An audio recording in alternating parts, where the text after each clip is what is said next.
बहू से पार करी दया अवतारिया, बहू से पार करी दया अवतारिया, बहू से पार करी दया अवतारिया। पाप पुण्य कर्म में नी हमके ना उलझाई जी, आपका सहारा बाटे हमके मति भगाई जी, आपके सहारा बाटे हमके मति भगाई जी, आपके भरोसा बाटे हमके मति भगाई जी, आपके भरोसा बाटे। इस शरीर से कितना अपराध हुआ होगा, हाँ ना, इसी जन्म में, सही है ना जी। यदि सबको हम भोगना चाहते भोग पाएंगे, भोग पाएंगे। सागरित कर्म सदगुरु आपके चरणवा, सागरित कर्म सदगुरु आपके चरणवा, सागरित कर्म सदगुरु आपके चरणवा। हम बहू से माफ करी सुनी के न मानवा, बहू से माफ करी सुनी के न मानवा, बहू से माफ करी सुनी के न मानवा।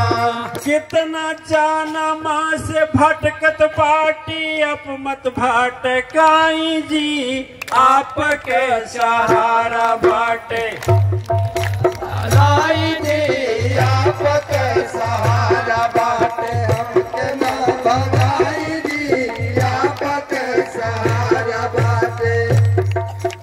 देखिए चालाकी नहीं करना चाहिए। देखिए एक बहुत रहस्य बात बता रहे हैं अध्यात्म, चालाकी नहीं करना चाहिए। भगवान से चालाकी नहीं, सदगुरु से चालाकी नहीं।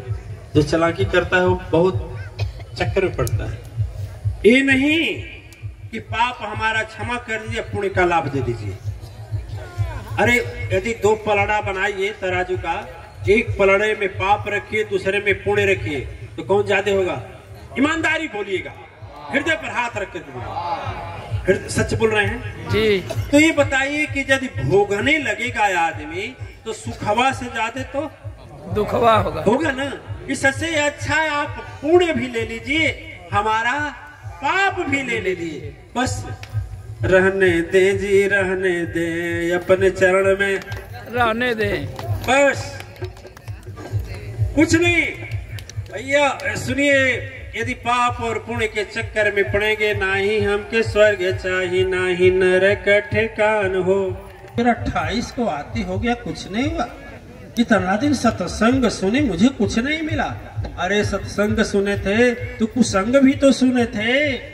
2 घंटा सत्संग सुने हैं, 2 घंटा सत्संग सुने हैं महीने में। अब बताइए 30 दिन होता है और 2 दिन सत्संग सुने 2-2 घंटे। अब कुसंग में कितना रहे? 24 घंटा तो कुसंगे में रहे ना, रहे कि नहीं रहे? इसलिए जब हम लास्ट में बोलते हैं हम लोग हर हर महादेव, हर हर माने हरण कर लीजिए, देव नहीं महादेव सबसे उच्च शक्ति, हरण कर लीजिए हमारे पाप का और पुण्य का।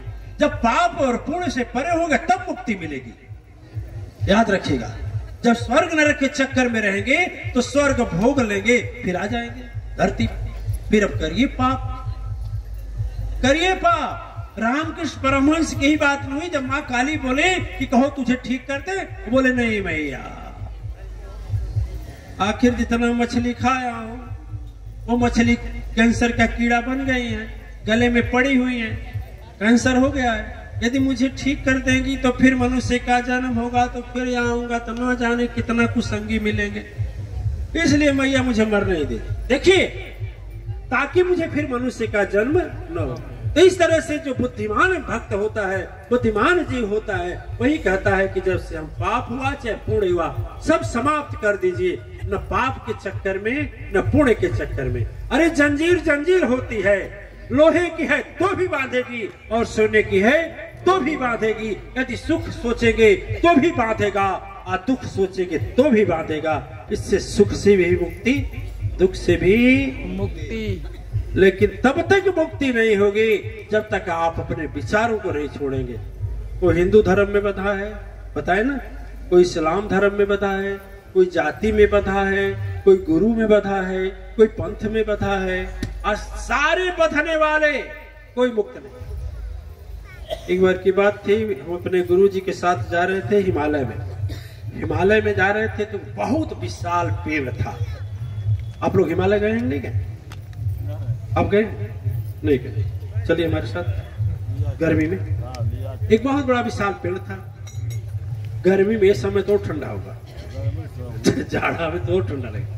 तो जब वहां जाए तो एक बहुत बड़ा विशाल पेड़ था। वो पेड़ के नीचे एक महात्मा तपस्या कर रहे, वहीं जाकर के महाराज जी बैठ गए। कौन महाराज जी? हम लोग तीनों लोग थे ना, आढ़ी बाबा क्रोधी पुरंदर जी महाराज बैठ गए, हमारे गुरु भाई बैठ गए। इतने में बाबा आए, दाढ़ी बढ़ाए थे इतना बड़ा, स्नान करके आ रहे थे। कहे हटो, ये मेरा पेड़ है। ये बोले तो कैसे तुम्हारा पेड़ है? बैठने से तुम्हारा पेड़ है? मैं 20 साल से बैठकर तपस्या कर रहा हूँ। ये बोले चाहे 20 साल से बैठे, चाहे 20 सेकंड से बैठे, आपका थोड़ी है। पेड़ सबका होता है, क्या आदमी का होता है? और बौखलाया वो बाबा जी, और बौखलाए। इन्हें तो कुछ ज्ञान देना था। फिर वो बोले कि हटो हटो हटो हटो, खाली करो, मेरा जगह खाली करो, अभी लोगों को बुलाऊं। सब लोग जानते हैं कहां कहां से लोग आते हैं। सिद्धवान हूं मैं, तपस्वी हूं मैं, प्रणाम करने। महाराज जी बोले अभी मैं लगा ये तो तपस्वी कैसे हो गया? मैं सिद्धवान हूं, मैं तपस्वी हूं, तो कैसे तपस्या है? कहां सिद्धिया है? पढ़ दिखाओ तो हमको। तुम्हारा पेड़वा भी तुम्हारा है, मैं मेरा, जगहिया भी मेरा, सिद्धवान भी तू, तपस्वी भी तू। जब मैं ही तू ही हो तो फिर ईश्वर और शक्ति, तपस्या, प्रार्थना कहां है? कहे देखो, नहीं मुझे तपस्या करना है ना बैठना। जितना तपस्या तुम यहाँ करते हो, ये बैठने वाले घर में बैठकर तुमसे ज्यादा तपस्या कर लेते हैं। ठीक है, वो भी कहते हैं घरवा हमारा है, वो भी घर से बंधे हुए, वो भी बोलते हैं कि गीता मेरा है, वो बोलता है बाइबल मेरा, वो बोलता है कुरान मेरा, वो बोलता है गुरु ग्रंथ संहिता मेरा है और तेरा मेरा। मैं यार तोर तोर यह माया, यही माया है दिव्यात्मा, यही है। अब सोचे कुछ नहीं, मैं और तुम दो ही हो, एक आप है एक मैं। यही सबसे बड़ी उच्च कोटि की तपस्या है। ठीक है, तो अब मान लीजिए घर, इसीलिए मैं कहता हूं घर मत छोड़ना, गृहस्थी आश्रम मत छोड़ना, तपस्वी त्यागी मत होना। घर में रह करके जो पालोगे वो हिमालय पर नहीं पाओगे। हिमालय पर जाने के बाद भी जिस पेड़ के नीचे बैठोगे कहोगे मेरा है। लो, घर में बैठ रहे हो तो भी मेरा घर बोल रहे हो, वहां पहुंच गए तो भी मेरा बोल रहे हो। तो मेरा छूटा ही नहीं तो त्याग आया कहां से? त्याग आया, ये लंगोटी मेरी है और मेरा है। घर में भी कहता है हमारा कपड़ा है, रख दे, होता है ना? एक डंडा मेरा है, घर में पुतू भी बोलते हैं टीवी मेरी है, हमारा गाड़ी है, रख देना। यहाँ भी वही माया, वहां भी वही माया है। फिर जगह बदलने से कुछ फायदा है? हिमालय में जाने से कुछ फायदा है? कुछ नहीं फायदा है। त्याग करने वाला आदमी यहाँ रहकर ही त्याग कर लेगा। ये तो ढोंग और पाखंड है, दिखावा है और कुछ नहीं। बोलिए साचे दरबार की जय। चलिए आरती के लिए तैयार हो जाइए। अरे बाप रे बाप, पौने 9 होने वाला नहीं हो।